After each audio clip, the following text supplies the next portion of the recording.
नमस्कार, मैं हूं राहुल सिंह सोलंकी। विमर्श के यूट्यूब चैनल पर आप सभी का स्वागत है। कल बिहार की राजधानी पटना में विपक्ष का, या यूं कहें कि 15 राजनीतिक पार्टियों का महाजुटान हुआ।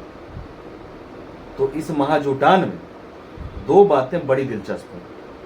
पहला कि सभी दलों ने विपक्ष की इस महाजुटान का श्रेय नीतीश कुमार को दिया, और दूसरा, रंग बदलने में पारंगत हो चुके अरविंद केजरीवाल ने फिर से अपना रंग दिखाया और रूठ कर प्रेस कॉन्फ्रेंस से पहले ही चले गए। तो पहले बात करते हैं नीतीश कुमार की। आपको याद होगा, इसी साल फरवरी माह में भाकपा माले के अधिवेशन में नीतीश कुमार ने अपने संबोधन में कहा था कि अगर सभी विपक्षी पार्टियां एकजुट होकर 2024 का लोकसभा चुनाव लड़ती है तो भाजपा 100 सीटों से भी नीचे पहुंच जाएगी, और अगर मेरी बात नहीं मानते हैं तो फिर किस तरह की परिस्थिति सामने आएगी यह आप समझते हैं।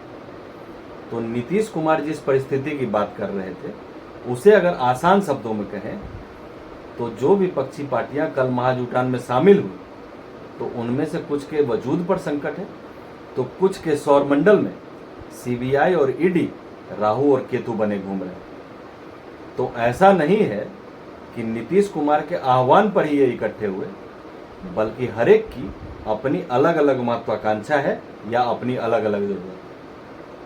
हाँ, नीतीश जी को इस बात का श्रेय जरूर मिलना चाहिए कि 2005 से लेकर 2022 तक मुख्यमंत्री रहते हुए उन्होंने अन्य राज्यों की जितनी यात्राएं की होंगी उतना उन्होंने पिछले 4 महीने में कर लिया। अच्छा, ऐसा नहीं है कि महाजुटान पहली बार हुई। हाँ, मंच अलग अलग जरूर रहता था, लेकिन जब जब लोकसभा का चुनाव नजदीक आता है विपक्षी एकता की चर्चा की जाती रही। तो कल भी बिहार के पटना से विपक्षी एकता का बिगुल फूंका गया, और उस बिगुल से केवल नरेंद्र मोदी को हटाने की आवाज निकल रही थी। आपको याद होगा कि 2019 में भी लोकसभा चुनाव के ठीक पहले विपक्षी एकता के प्रयास हुए, और तब तो राहुल गांधी भी खुलकर विपक्ष के साथ थे। ममता बनर्जी ने भी नफरत छोड़ सबके साथ रहना वाजिब समझा था, लेकिन हुआ क्या? सभी विपक्षी दलों को चुनाव में भाजपा से बुरी तरह शिकस्त मिली थी। 2019 के चुनाव में कांग्रेस तो इतनी गिरी कि लोकसभा में नेता प्रतिपक्ष तक की हैसियत नहीं मिली। तो अब इस बार विपक्षी एकता के प्रयास का क्या परिणाम होगा यह तो भविष्य ही बताएगा, लेकिन अनुमान सबको है। तो कल के महाजुटान में कांग्रेस के प्रदेश राष्ट्रीय अध्यक्ष मल्लिकार्जुन खड़गे, नीतीश कुमार, तेजस्वी यादव, एमके स्टालिन, हेमंत सोरेन, अरविंद केजरीवाल, अखिलेश यादव, एनसीपी प्रमुख शरद पवार, उद्धव ठाकरे, महबूबा मुफ्ती, फारूक अब्दुल्ला, डी राजा, सीताराम येचुरी और सीपीआईएमएल के महासचिव दीपांकर भट्टाचार्य जैसे बड़े बड़े दिग्गज शामिल हुए। अच्छा, इस महाजुटान में सभी नेताओं को बोलने का अवसर मिला और सबने बोला भी।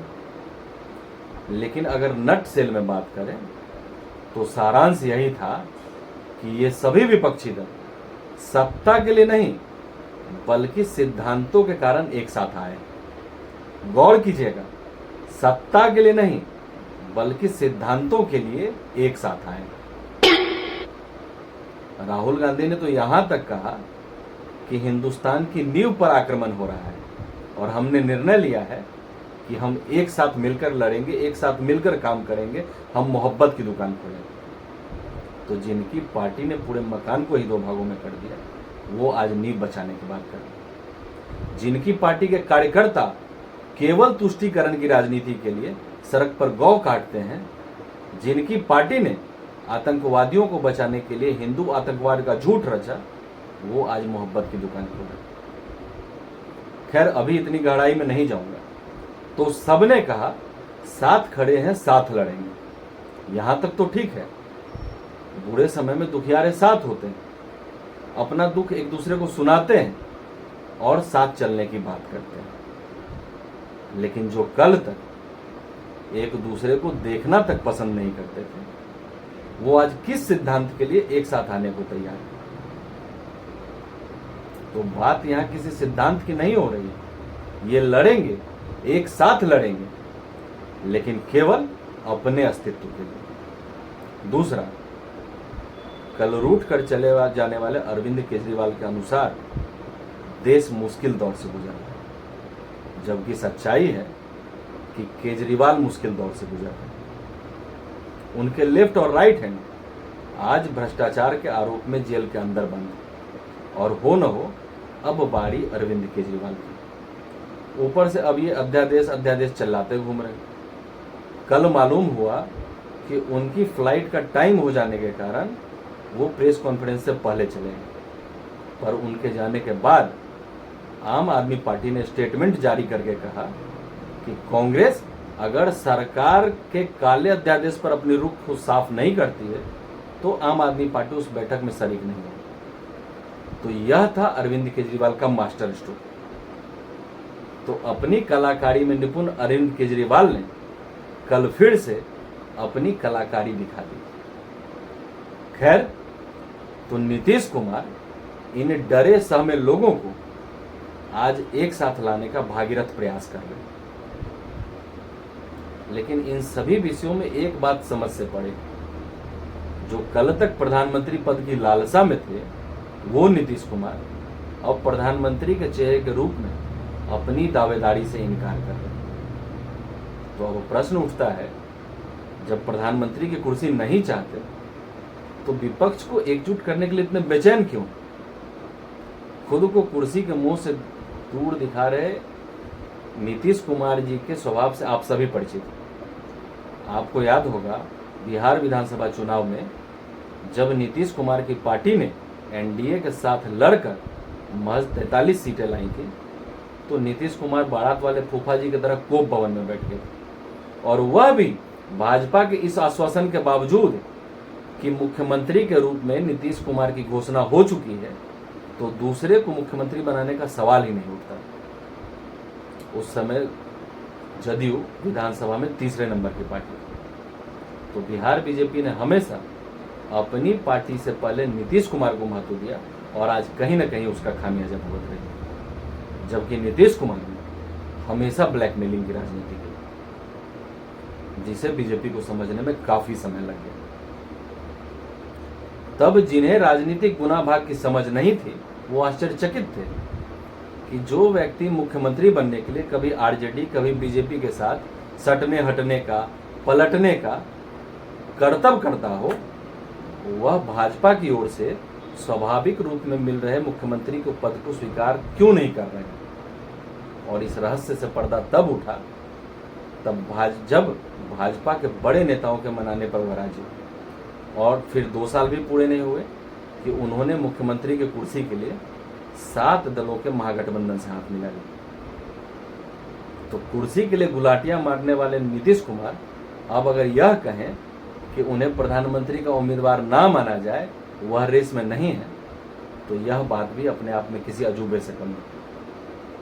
हाँ, इस बार कहानी थोड़ी अलग है। कह सकते हैं कि नीतीश कुमार को जिस अवसर की तलाश थी वह शायद अब उन्हें मिल गया है। देखिए, जितने भी विपक्षी दल उनमें कहीं ना कहीं नीतीश कुमार की छवि सबसे अच्छी, और नीतीश कुमार की राह में सबसे बड़ा रोड़ा अगर कोई था तो वह थे राहुल गांधी। सबसे बड़ी रुकावट थी, इसलिए कि राहुल गांधी अपने पार्टी के ऑल टाइम प्रधानमंत्री मटेरियल। अब चूंकि राहुल गांधी सजा याफ्ता हो चुके हैं, संसद से उनकी सदस्यता खत्म हो चुकी है, और आशंका है कि सजा बरकरार रहने की स्थिति में वह अगले 6 साल तक चुनाव नहीं लड़ पाएंगे। तो नीतीश कुमार के लिए अवसर पके हुए आम की तरह उनके गमछे में आ गिरा है। अब उन्हें इस बात की उम्मीद है कि अगर भाजपा के खिलाफ तमाम विपक्ष लामबंद होता है तो शायद, अगर मान लीजिए कि परिणाम कुछ इस प्रकार का आ जाए जहां किसी के पास कोई विकल्प ना बचे, तो शायद नीतीश कुमार कांग्रेस की भी पसंद बन जाए। खैर, आम तो अभी गिरा ही है, मुंह तक आने में बहुत सारी रुकावटें हैं।